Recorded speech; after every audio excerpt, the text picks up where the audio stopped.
Hi. Our first Zolcast starts now. Technically, it's like the 8th, because I've had at least 7 failed attempts. But hopefully this is it. This is the moment we've all been waiting for. And it's smooth sailing from here, but we figure it out as we go.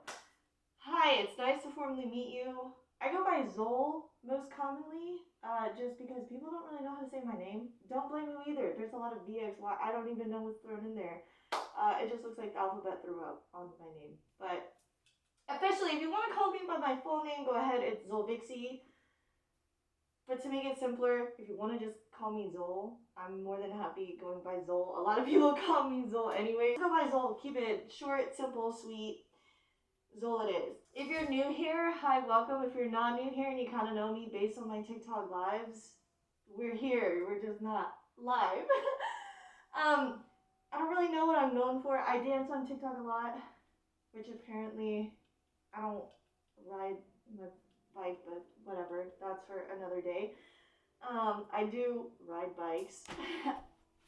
The helmet collection speaks for itself. And then I also yap. So I get a lot of the holy yaps because I tend to talk a lot. I'm kind of a talker.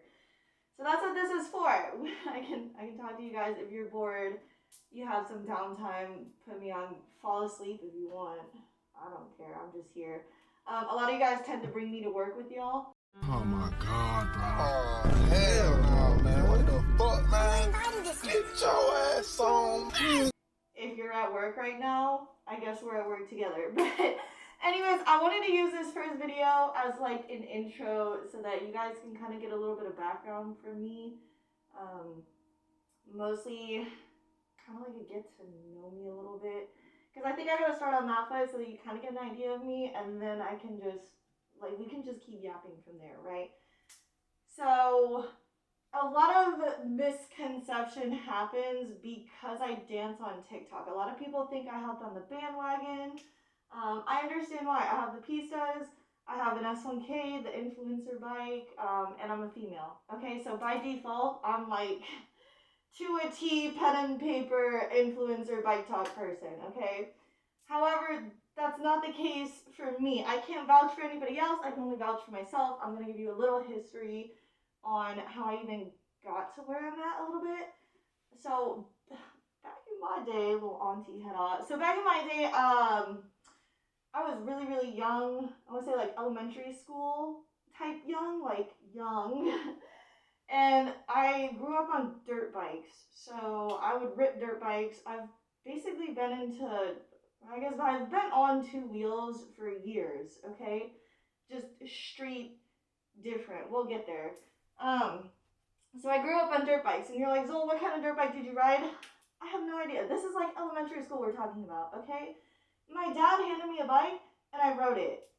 Did I know how to turn it on? I mean, besides like the little kickstart thing that you do, it could be the left side. I don't know. Don't quote me on this. I was young.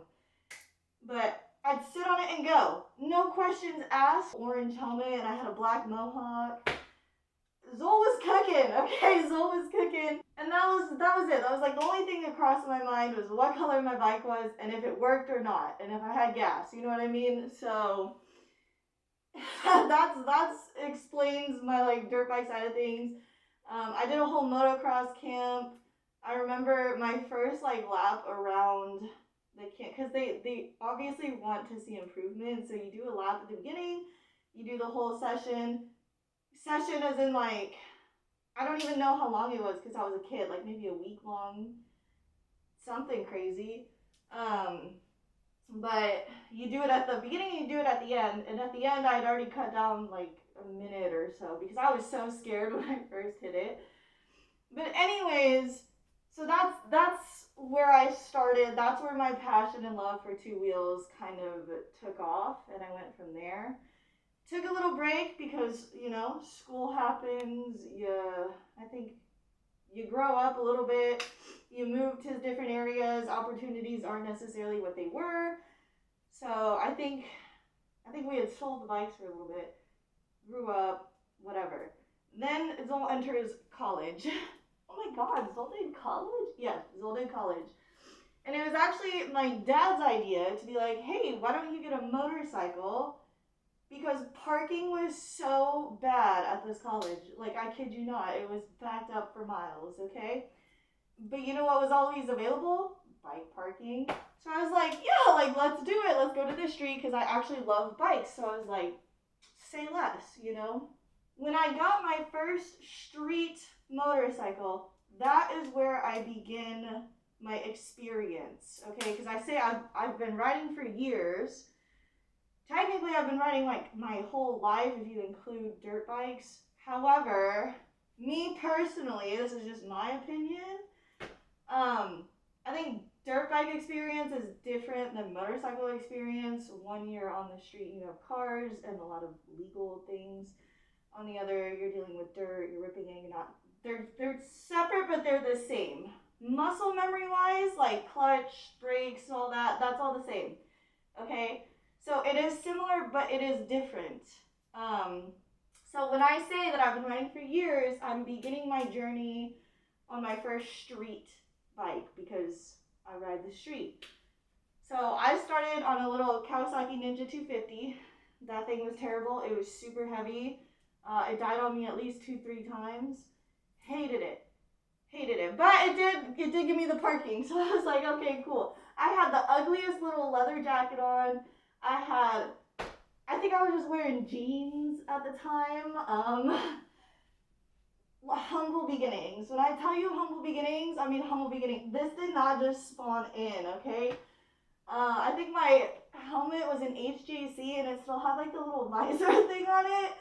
And when I tell you that it caught all the wind while I was riding in my neck, oh, but whatever, I gotta go to neck now because of it. So shout out to the ugly little HJC. But that's where I started. And then moving up, because it kept breaking down on me, I decided to go to a little 300cc. It was a Honda CB300F, and I loved it. You know why? Because it was newer, it was lighter, and it was cute. It was black, it had a little bit of pink in it. The only thing I didn't like was that it was more of like a Naked Street Fighter kind of bike. So I was like, you kind of lose aura.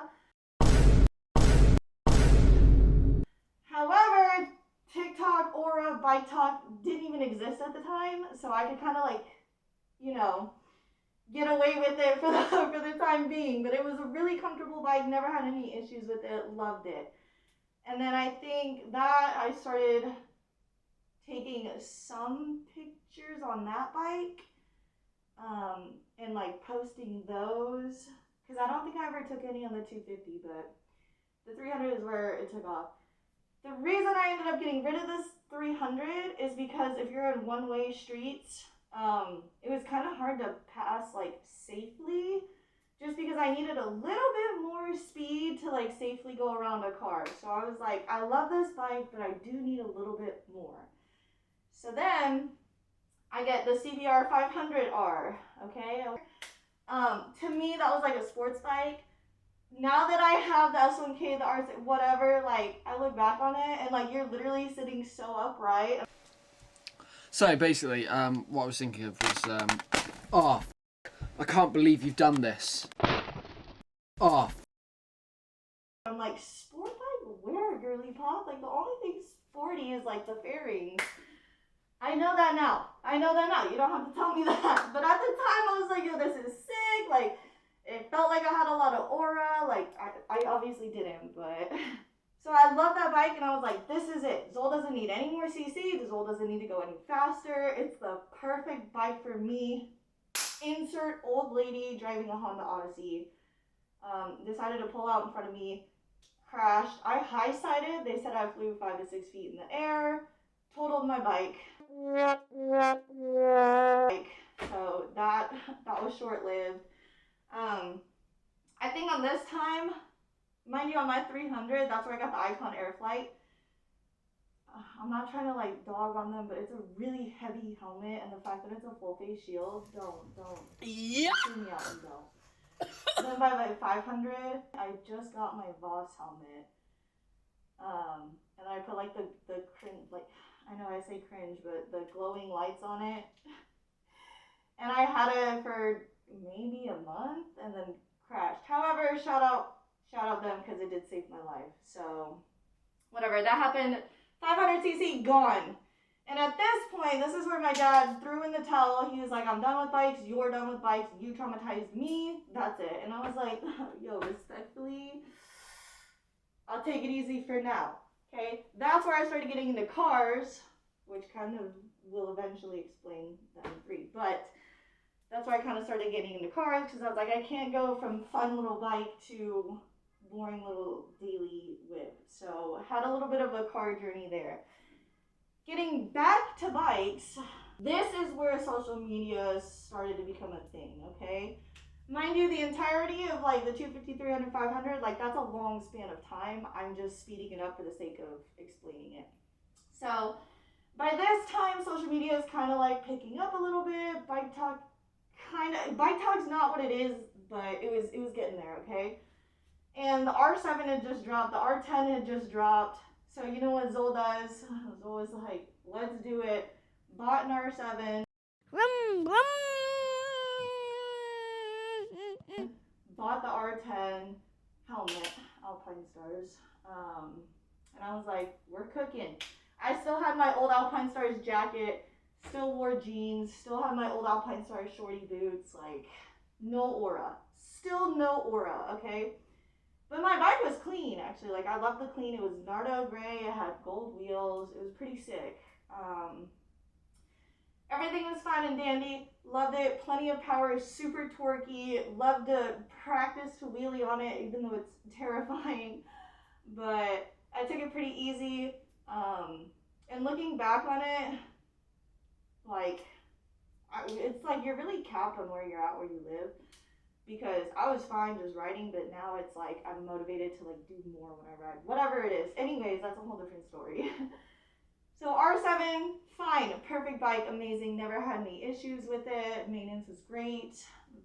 Then I did have issues. And by issues, I don't mean engine problems. I mean death wobble problems. Let this be a fair warning. If you have an R7, please, for the love of God, put a stabilizer on it. I got the scares a little bit. It will wobble a little, and then it'll straighten out, and you're like, oh, okay, like that wasn't really anything. Okay, I thought the same thing, right?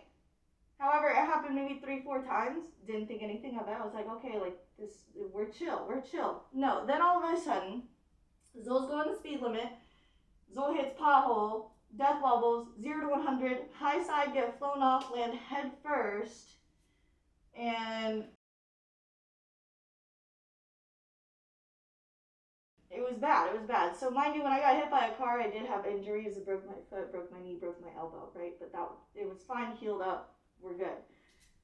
This accident, however, I'm laying on the ground, and I'm like, I can't move my legs. She's waiting for you. I can't feel my legs. And I don't know if you know this, but one of the most scary things is when you crash and you cannot physically move your legs, first thing, you're paralyzed, right? That is what you think. But to me, I was like, no, like, I think it just, like, I don't know, it feels like dead weight. Mind you, adrenaline was straight cooking in me, right? So I didn't really think too much of it. I was like, I think I just need to chill out or something. It wasn't necessarily painful. And I remember I was like, yeah, how's my bike? I was cracking jokes the whole time. Keep it lighthearted. One of the worst things you can do when you crash is probably stress and freak out. I'm not kidding. I'm very chill when I crash. Super chill. Crack jokes, laugh, make light of the moment. Because it's already a bad situation. Why you gotta make it worse? Anyways, I digress. I can go into detail about that. Maybe another Zolcast I'll go into detail. Well, I can do a whole like crash video if you want. But for the sake of the story, we're gonna cut it there. I broke my ankle. Technically didn't break it. The bone just ripped out of my skin. I know, gruesome. And then they had to pop it back in. And then I broke my hip. So I do have a titanium rod down my leg. I'll put a little picture. A little gruesome there. And then I broke a rib as well. And if you laugh, well, you have a broken rib. Hilarious. My bike should have been totaled. It should have been totaled, but I didn't want to give up on it. It's super sentimental to me. So I was getting fixed up in the hospital. I was paying somebody to fix up my bike. Hide the money, y'all. There's poor people around. With your broke ass. And they did. They put a new like rear subframe on it, whatever. It was like brand new. So I was grateful for that. By the time I was healed up, like we're good. However, bike journey is not over yet, right? I still got a couple bikes to talk about. So while I'm recovering from this, there's a reason why I kind of went into detail there. Mind you, broken hip, okay, broken ankle. I can't walk, all right? Because of my hip, I'm bedridden for 2 months. I shouldn't have been out, whatever, but Zol popped her little booty in a wheelchair, wheeled herself over to the dealership, and bought an S1K while I was in a wheelchair. Signed papers and everything while in a wheelchair. So now Zol has an S1K and an R7.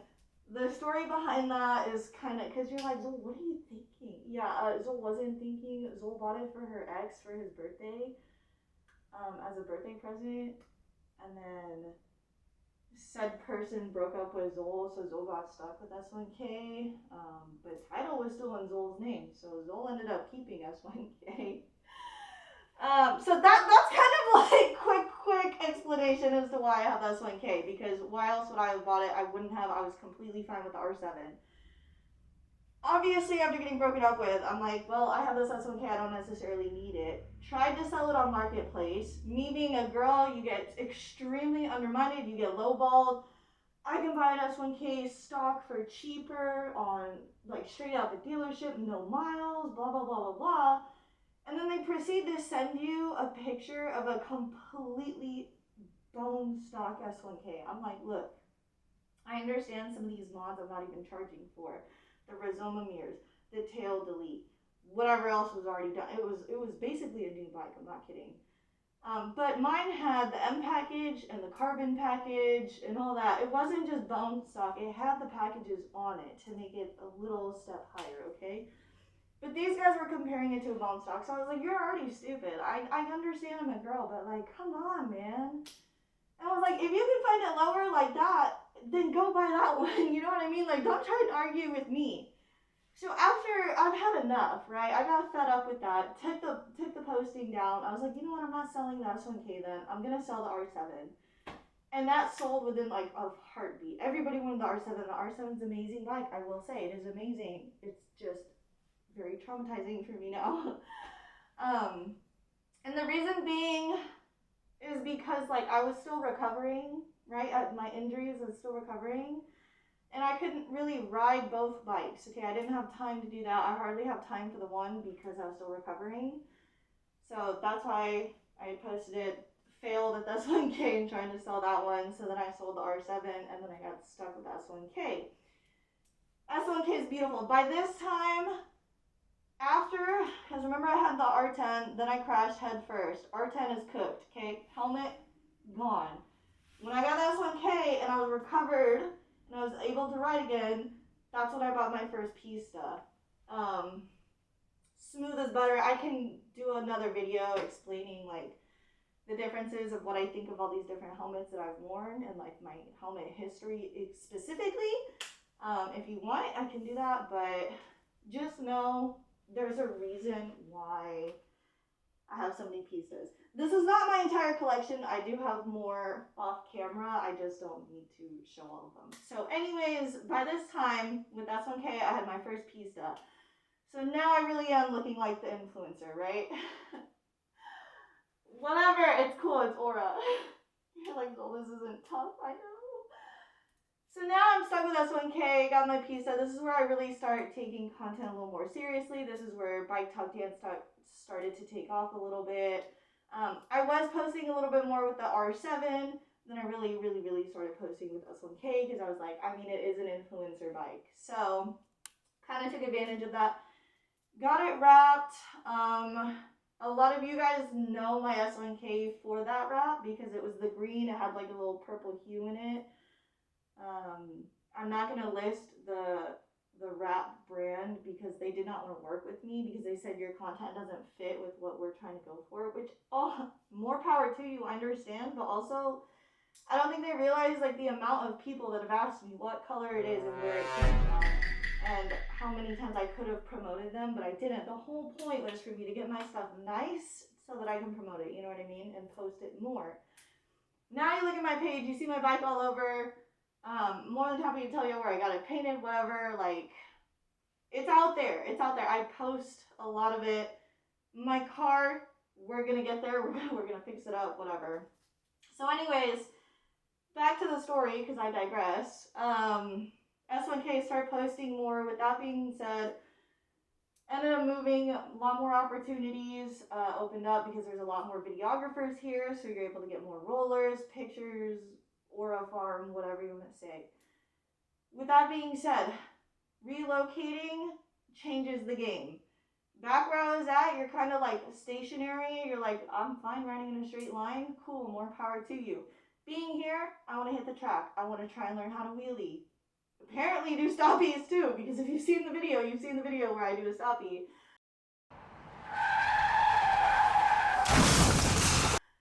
Whatever. So it kind of like changes you. It changes your mindset. I want to be better. With that being said, I decided to buy a little Z125, which is Kawasaki's version of a Grom, and put a little stunt cage on it so that I can practice learning on that instead of trashing S1K. So I do have that bike as well. I currently still have that. S1K. I don't take it out that often because it's slow. I did increase the teeth on my sprocket, so it goes even slower than what it's supposed to. So kind of riding it anywhere, I want to say over like 10 or 15 minutes away, it's kind of annoying. Even putting it around town, like if you go from having a leader bike to now putting around on a little 125, like you understand the pain. All right, it's not that I want to go like fast over 100 miles per hour all the time, 24/7. It's just that I also don't like going 40 every single where like I go. So that's kind of my issue. That's why I don't necessarily ride the 125 that much unless I'm gonna go out and practice whatever it may be. And then obviously with the relocating, more opportunities. You know what opportunity came up? The track. And right before my eyes, laid in my hands, was this beautiful to die for track edition R6, and it had, I want to say, 300 miles on it. So Zol copped that, because how can I say no? So I got that specifically for the track, so that when I rip the track, I do not have to worry about totaling or trashing my S1K. Hold nothing back. That's where you push your limits, okay? So I decided to do that, hit the track with the R6. It was wonderful, loved it, want to do it again. Kind of want to fully track out the R6, so obviously, I mean, that's why I bought it, but those are my current 3 bikes that I own. That is how they came up. That is when they came up in the order. Leader bike, 125, R6. R6 is the newest bike into my collection. And I absolutely love it. So yeah, that's kind of my history with that. I was into bikes before TikTok was even an app. I've always been into bikes. I've always had a passion for 2 wheels, and I just hope me kind of explaining it helps. I don't know. If you still think that I'm literally just in it for attention or bike talk, whatever, I can't really convince you. If you have your mind made up, I can't convince you otherwise. You know, like you've already had your mind made up. But that's a little bit of background. I love bikes. I really do love bikes. There was a moment in my time I rode every single day. Obviously, both these accidents have kind of altered it. I don't need to ride every single day. I still have a very, very big passion for bikes. If you've ever been in an accident yourself, you kind of know exactly what it takes in order for you to ride again. So people who doubt me and doubt me riding or whatever, to me, they've never been in an accident themselves, so they don't necessarily know. I don't ever wish them to be into an accident, but it does take a lot for me to ride. That is why now you see me wearing more gear than the majority of people. But we'll save that for another day. But for today, I think that'll wrap up Zol's talk. I hope I didn't overwhelm y'all with too much, but if that tells you anything, I love bikes. Stay tuned, I guess, for future Zol yaps.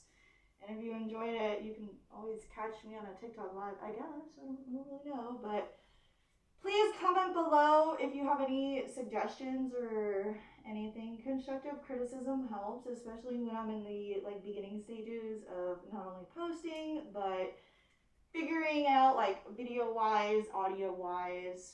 You guys understand, we all start somewhere, right? So this is gonna be a start of Zolcasts. I love you guys. Thank you so much for the endless continuous support from all you guys. Even thank you to my haters, because you're doing something right if you have haters. Am I right? Okay. Mwah, mwah, mwah, mwah. I love you guys, and then until next time, I will see y'all later.